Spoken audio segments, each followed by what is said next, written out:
다 함께 찬양 드리겠습니다.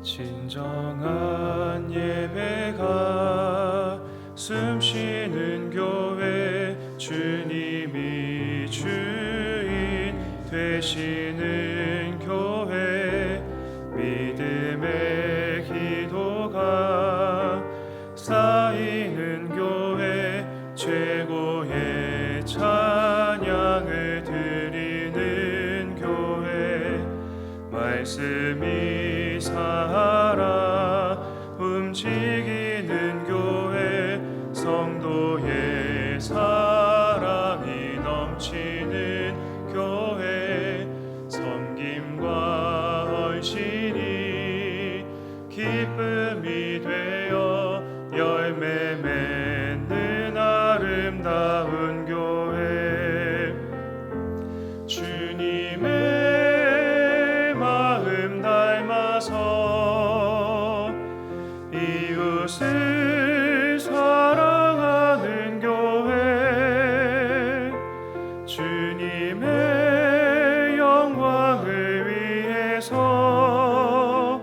빛 되신 주님 전하는 교회, 사랑의 불꽃이 활짝 피어나 날마다 사랑에 빠지는 교회, 주께서 사랑하는 대형 교회가 이런 교회 되게 하소서. 주님의 마음 닮아서, 주님의 마음 닮아서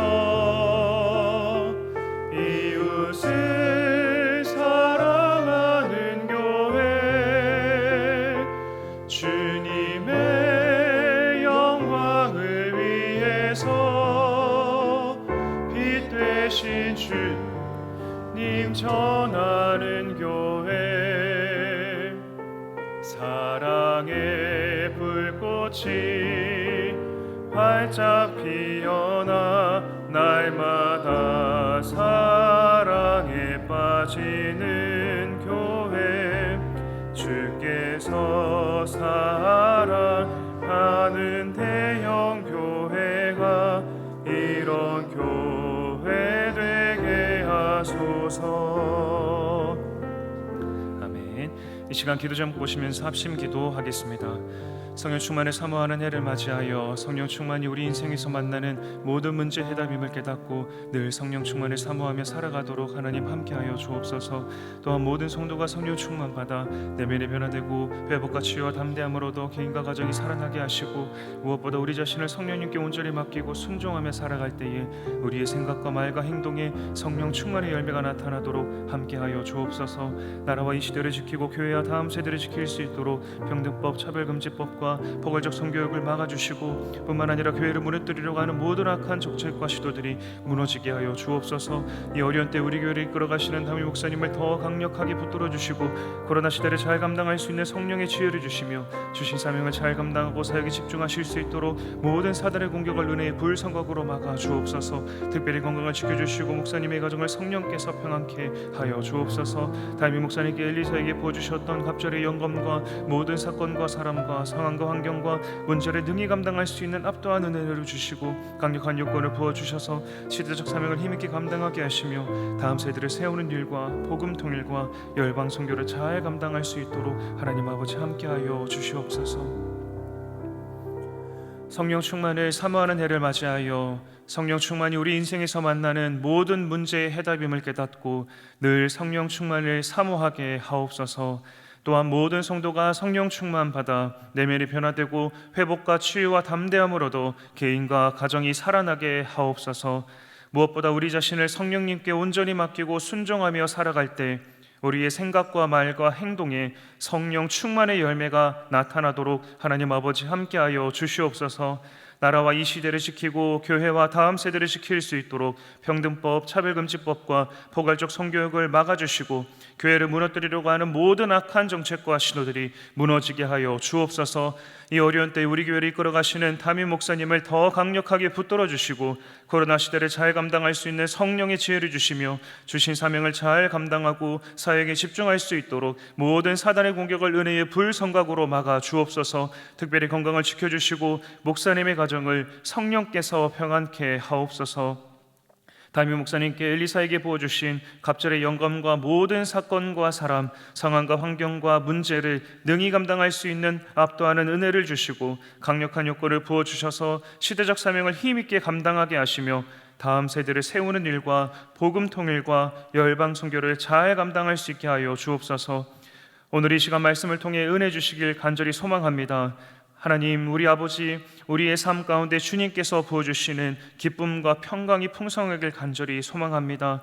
항상 주님과 동행하며 하나님의 기뻐하시는 오늘 하루, 내일의 삶을 살아갈 수 있도록 인도하시고 하나님의 능력을 경험하는 우리 모든 대형의 가족들 될 수 있도록 주님 인도하여 주시옵소서. 모든 것을 감사드립니다. 예수님 이름으로 기도드립니다. 아멘.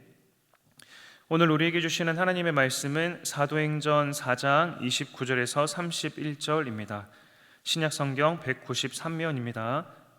사도행전 4장 29절에서 31절 말씀을 다 같이 읽도록 하겠습니다.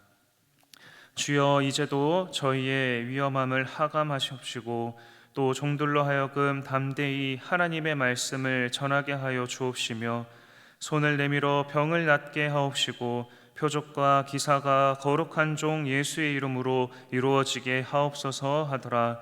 빌기를 다함에 모인 곳이 진동하더니 무리가 다 성령이 충만하여 담대히 하나님의 말씀을 전하니라. 아멘. 한 유명한 신학자가 그리스도인이 가져야 할 덕목으로 세 가지를 이야기를 했습니다. 하나는 순수함입니다. 예수님을 믿는 사람은 하나님의 거룩한 형상을 회복해 나가는 삶을 살아가기 때문에 순수한 삶을 살아가게 됩니다. 예수님을 믿는 사람은 둘째로 긍휼합니다. 예수님을 닮아가기 때문에 예수님처럼 아파하고 슬퍼하며 그 마음속에 예수 그리스도의 사랑으로 가득하지요. 마지막으로 예수님을 믿는 사람은 나 자신을 부인합니다.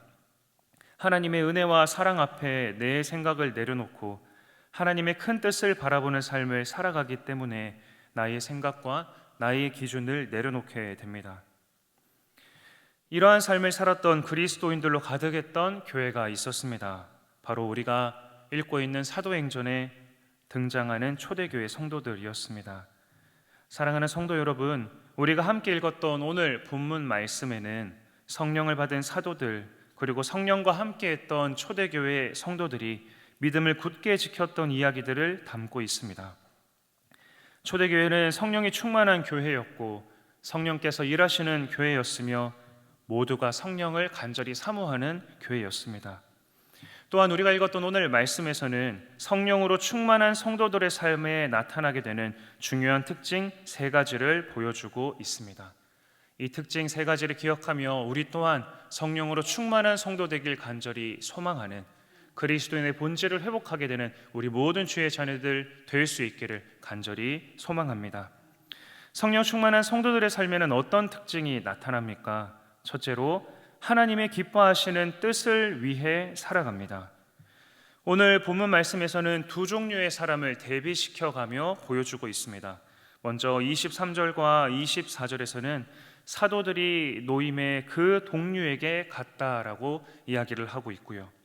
27절 말씀에서는 헤롯과 본디오는 이방인과 이스라엘 백성과 합세하여 하나님께서 기름 부으신 거룩한 종 예수를 거슬렀다 이렇게 소개하고 있습니다. 본문에서는 예수님을 거스르는 헤롯, 본디오, 이방인, 이스라엘 백성과 같은 사람들이 존재하고 있고 베드로와 요한 그리고 풀려나서 동료들과 함께 모였을 때 한 마음으로 하나님을 높이며 찬송하는 사람들이 있다라고 소개하고 있는 것입니다. 거룩한 종으로 오신 예수 그리스도를 따르지 않았던 이 사람들은 자신들의 권력과 재물, 전통을 지키기 위해서 예수 그리스도를 십자가에 못 박음으로 이 모든 것을 내가 지킬 수 있었다라고 확신했지만, 하나님께서는 이러한 악한 일을 통해서도 예수 그리스도의 죽으심, 부활이라는 놀라운 사건을 통해 하나님의 구원의 뜻과 권능을 나타내셨습니다. 많은 사람들이 나의 소유, 세상의 가치, 집단 안에서의 나의 존재감으로 나의 정체성을 확립하려고 합니다. 하지만 하나님께서는 지금 이 시간 완전히 다른 새로운 성도의 삶을 소개하고 계십니다. 성도의 삶은 한 마음으로 하나님을 높여 찬송하는 삶이고, 하나님께서 나의 삶 속에서 일하실 것을 믿는 삶이고, 하나님의 보호하심을 믿고 의지하며 살아가는 삶입니다. 이러한 삶이 옥에 갇히는 것 같고 압제를 당하는 것 같아도 결국에는 하나님이 나와 함께 하시기에 역전되리라 확신하며 살아가는 삶일 줄로 믿습니다. 하나님께서 소개하시는 성도의 삶, 하나님을 의지하는 삶이 바로 이러한 모습입니다. 이것이 그리스도인의 정체성입니다. 걸어가신 예수 그리스도를 따르는 이들의 삶의 방식을 기억하면서 오직 하나님만 의지하며 살아가시는 우리 모든 대형의 가족들 되시길 주님의 이름으로 축복합니다. 성령 충만한 성도들의 삶에는 어떤 특징이 나타납니까? 둘째입니다. 담대하게 복음을 증거하는 삶을 살아갑니다. 하나님이 기뻐하시는 뜻을 위해 살아가는 사람들은 오늘 본문의 29절 말씀처럼 고백합니다. 함께 읽도록 하겠습니다. 종들로 하여금 담대히 하나님의 말씀을 전하게 하여 주옵시며. 아멘. 정말 놀라운 일입니다. 예수님이 십자가에 달려 돌아가신 이후에 예수님을 부인하면서 저주했던 베드로, 또 베드로는 예수님 근처라도 갔었지 사방팔방으로 흩어져서 목숨을 구하기에 급급했던 제자들은 예수 그리스도의 부활을 경험하고 성령님의 임재를 경험하고 완전히 다른 삶을 살아가게 됩니다. 성령으로 충만한 성도들의 또 다른 삶의 특징이 여기에 있습니다. 예수 그리스도의 죽으심과 부활하심, 바로 이 기쁜 복음을 전하는 삶이라는 것입니다. 복음은 문자 그대로 기쁜 소식입니다. 과거에 로마 제국에 들려오는 가장 기쁜 소식은 로마의 군대가 다른 민족들을 쳐부수고 수많은 재물과 포로들을 끌고 로마로 들어오고 있다라는 승전보였습니다. 하지만 이 소식은 로마 사람들에겐 복음이었지만 다른 민족들에게는 심판과 철저한 멸망의 메시지였습니다. 그리스도인들에게 있어서 복음이란 무엇일까요? 죄와 죽음의 압제에 있었던 사단의 다스림을 받고 있었던 우리 모두를 구원해 주시고 죄의 결박을 끊어주신 이 놀라운 소식이 바로 복음인 줄로 믿습니다. 죽음의 늪에 빠져가며 죽어가고 있었던 우리 모두에게 던져진 예수 그리스도의 생명줄과 같은 것이 바로 우리에게 주신 복음입니다. 이 놀라운 소식을 베드로와 요한은 4장 12절에서 이렇게 고백하고 있습니다. 함께 읽겠습니다. 다른 이로서는 구원을 얻을 수 없나니 천하 인간의 구원을 얻을 만한 다른 이름을 우리에게 주신 일이 없음이니라. 아멘. 그래서 그들은 죽음과 고통이 확실함에도 불구하고 이 기쁜 소식을 전하지 않을 수 없었습니다. 사랑하는 성도 여러분, 여러분들에게 있어서 지금 가장 삶의 기쁜 소식은 무엇인가요? 저는 복음이라는 소식을 이야기할 때, 이 복음의 성질을 이야기할 때 꼭 기억에 남는 장면이 있습니다. 벌써 20년 전인데요, 2002년 월드컵 때입니다. 한국에 경기가 있던 날이면 온 동네가 떠나가라고 우리 모두가 함께 응원을 했었습니다.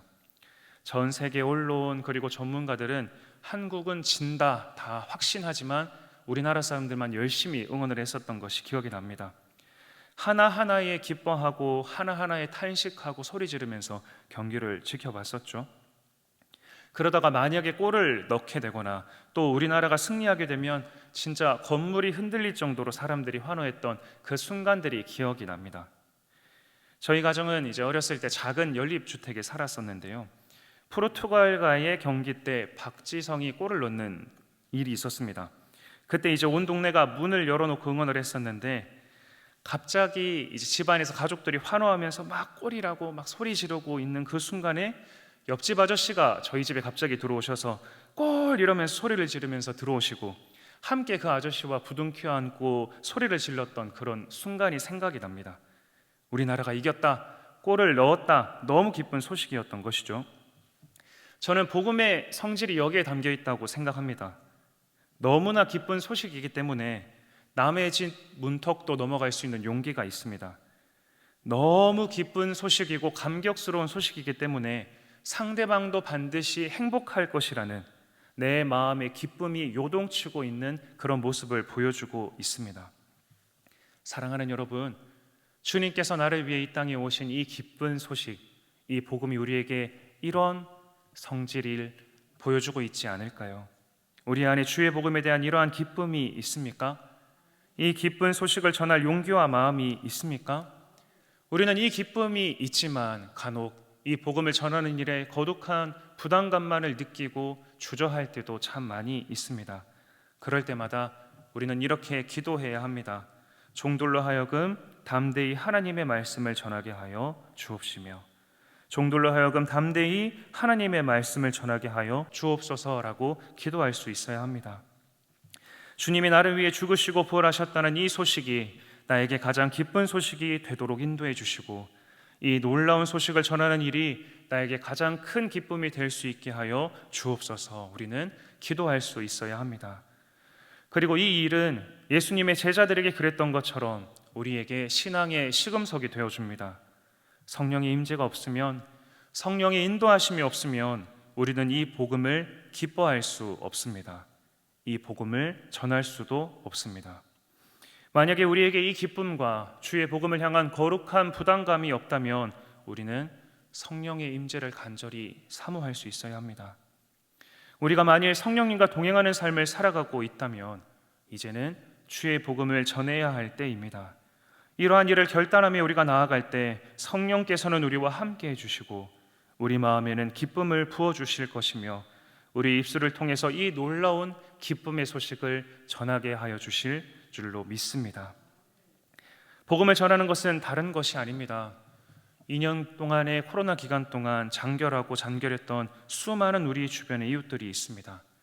5.19 총동원 주의를 기점으로 해서 그 사람들이 예배를 회복할 수 있도록 권면하는 것 또한 주의 복음을 전하는 일 중 하나임을 꼭 기억하시기 바랍니다. 믿지 않는 사람들에게 예수 그리스도를 믿으라 이야기하는 것이 차마 입이 떨어지지 않을 때가 많이 있습니다. 하지만 전도해야지, 예수님 전해야지 라는 생각이 들 때마다 주님 나에게 용기를 더하소서, 주님 나에게 이 기쁜 소식을 전하게 하소서, 우리가 사도들처럼 기도하며 나아간다면 하나님의 놀라운 일하심을 우리는 반드시 경험하게 될 줄로 믿습니다. 주의 복음의 통로, 구원의 통로로서 쓰임받는 사랑하는 모든 대형의 가족들 되시길 주님의 이름으로 축복합니다. 성령 충만한 성도들의 삶에는 어떤 특징이 나타납니까? 셋째로 하나님의 놀라운 표적과 기사를 경험합니다. 30절 말씀입니다. 손을 내밀어 병을 낫게 하옵시고 표적과 기사가 거룩한 종 예수 이름으로 이루어지게 하옵소서. 사랑하는 성도 여러분, 그리스도인의 모임에는 능력이 있습니다. 그리스도인의 선포에는 성취가 있습니다. 주의 이름으로 우리가 모여서 함께 기도할 때 우리의 삶에는 표적과 기사와 거룩하신 주님의 이루심이 있습니다. 초대교회 성도들은 이러한 성도의 삶을 간절히 사모하며 기도했습니다. 사랑하는 성도 여러분, 삶 속에서 얼마나 많은 주님의 일하심을 경험하고 계십니까? 살아가시면서 얼마나 많은 주님의 일하심을 소망하며 살아가고 계십니까? 손을 내밀어 병을 낫게 하옵시고 표적과 기사가 거룩한 종 예수의 이름으로 이루어지게 하옵소서라고 기도하는 우리 모든 대형의 가족들 되시길 축복합니다. 그리고 이렇게 기도할 때 우리의 삶 가운데 이러한 은혜가 임할 것입니다. 초대교회 성도들은 이러한 일을 위해서 온 공동체가 함께 모여 기도하며 나아갔습니다. 하나님께서 우리에게 허락해 주신 대형교회라는 공동체 안에서 주님의 세밀하신 일하심을 경험하는 가장 확실한 방법이 있습니다. 그것은 서로의 기도 제목을 나누고 함께 주의 이름으로 기도하는 것입니다. 우리가 주의 이름으로 모여서 함께 기도할 때 그리스도인은 어떤 전문가도 어떤 기술과 능력으로도 감당할 수 없었던 높은 산들이 평탄하게 되는 놀라운 역사를 삶 속에서 경험하게 됩니다. 사랑하는 성도 여러분, 두세 사람이 모인 곳에 내가 함께하리라 약속하신 주님의 말씀을 믿으십니까? 주님께서 우리의 기도를 들으신다는 이 사실 또한 믿으십니까? 신앙의 연수가 길어질수록 우리는 우리의 기도 제목을 나누는 일, 함께 기도하는 일, 이 일들이 너무나도 익숙해져서 일련의 행사처럼 여기거나 회의적인 것으로 치부하는 경우도 있습니다. 하지만 주님이 우리와 함께 하십니다. 지금도 우리의 삶 가운데 성령께서는 함께하고 계십니다. 우리의 아픔과 필요와 시급한 기도의 제목을 우리 아버지 하나님께서 아십니다. 주님의 마음으로 사랑하는 주변의 지체들을 위해서, 또 우리가 경험하고 있는 시급한 기도의 제목을 위해서 기도할 때마다 주님께서는 역사하십니다. 담임 목사님께서 코로나 이전 늘 강조하시던 말씀이 있었습니다. 우리 교회는 큰 교회입니다. 하지만 가장 작은 교회가 될 수 있도록 양육이나 훈련 때마다 3, 4, 5 짝을 이루고 함께 교제하고 기도 제목을 나눌 때 우리 교회가 가장 작은 공동체가 될 수 있다고요. 코로나로 인해서 잃어버렸던 공동체를 회복하기 위해서 우리는 이제 함께 모여야 할 때입니다. 서로가 서로를 위해서 도구하며 기도할 때마다 서로의 삶 가운데 놀라운 표적과 기사가 가득해질 것입니다. 하나님께서 부어주시는 위로와 평강이 우리의 삶 가운데 가득하게 될 것입니다. 성령의 임재 가운데 서로 기도함으로 우리의 삶이 이러한 놀라운 표적과 기사로 가득하게 되길 간절히 소망하며 축복드립니다. 주신 말씀을 기억하면서 함께 기도 제목을 읽고 기도하도록 하겠습니다. 성령 충만한 삶을 사모하며 하나님이 기뻐하시는 뜻을 위해 살아가는 성도, 담대하게 복음을 전하는 삶을 살아가는 성도, 거룩한 교회 공동체를 회복함으로 함께 주님의 마음으로 기도하여 하나님의 놀라운 표적과 기사를 삶 속에서 경험하는 성도 되게 하소서. 함께 기도하겠습니다. 하나님 아버지 감사합니다. 주님께서 주신 말씀을 기억하며 이런 성도, 이런 교회 되길 간절히 소망하며 나아갑니다. 성령 충만한 삶을 사모하게 하시고 이 삶을 통하여 하나님이 기뻐하시는 뜻을 위해 살아가며 담대하게 복음을 전하는 주의 일꾼들로 세워질 수 있도록 함께해 주시고 거룩한 교회 공동체가 회복되도록 인도해 주셔서 우리가 주의 말씀을 의지하며 주님의 그 약속을 의지하며 기도할 때마다 거룩한 교회 공동체가 회복되며 하나님의 놀라운 표적과 기사가 우리의 삶을 가득 채우게 되는 놀라운 은혜를 경험할 수 있도록 주님 인도하여 주시옵소서. 우리의 삶 가운데 이러한 은혜가 있어야 함을 기억하며 오직 주님만을 의지하며 하나님만을 간절히 소망하게 되는 우리 모든 영의 가족들 될 수 있도록 주님 인도하여 주시옵소서. 사랑이 많으신 하나님 아버지 감사합니다. 성령 충만함을 사모하는 우리 모든 대형의 가족들 될 수 있도록 인도해 주시고 우리 삶 가운데 늘 하나님과 동행하는 삶을 살아갈 수 있도록 주님 함께하여 주시옵소서. 하나님이 기뻐하시는 뜻을 위해 살아가길 간절히 소망합니다. 우리 입술을 통해 하나님 아버지의 이 놀라운 기쁨의 소식이 전해질 수 있도록 인도해 주시고 우리의 삶이 구원의 통로, 은혜의 통로로서 쓰임받을 수 있도록 주님 함께하여 주옵소서. 거룩한 교회 공동체가 회복되길 간절히 소망합니다. 우리가 함께 모여 주님의 마음으로 서로가 서로를 위해 기도하며 나아갈 때마다 하나님 아버지의 놀라운 표적과 기사가, 하나님 아버지의 놀라운 권능이 우리의 삶을 가득 채우게 될 줄로 믿습니다. 이제 거룩한 공동체를 회복할 수 있도록 인도해 주시고 함께 입술을 열어 하나님 아버지께 서로의 기도 제목을 고백할 수 있도록 인도해 주시고 오직 주님만을 의지하는 우리 모든 주의 자녀들 될 수 있도록 함께하여 주시옵소서. 이러한 은혜가 우리 모두의 삶 가운데 충만할 수 있도록 주님 함께하여 주시옵소서. 모든 것을 감사드립니다. 예수님 이름으로 기도드립니다. 아멘. 계속해서 담임 목사님과 교회, 나라와 민족과 선교사님을 위해 기도해 주시고 기도회를 마무리해 주시기 바랍니다.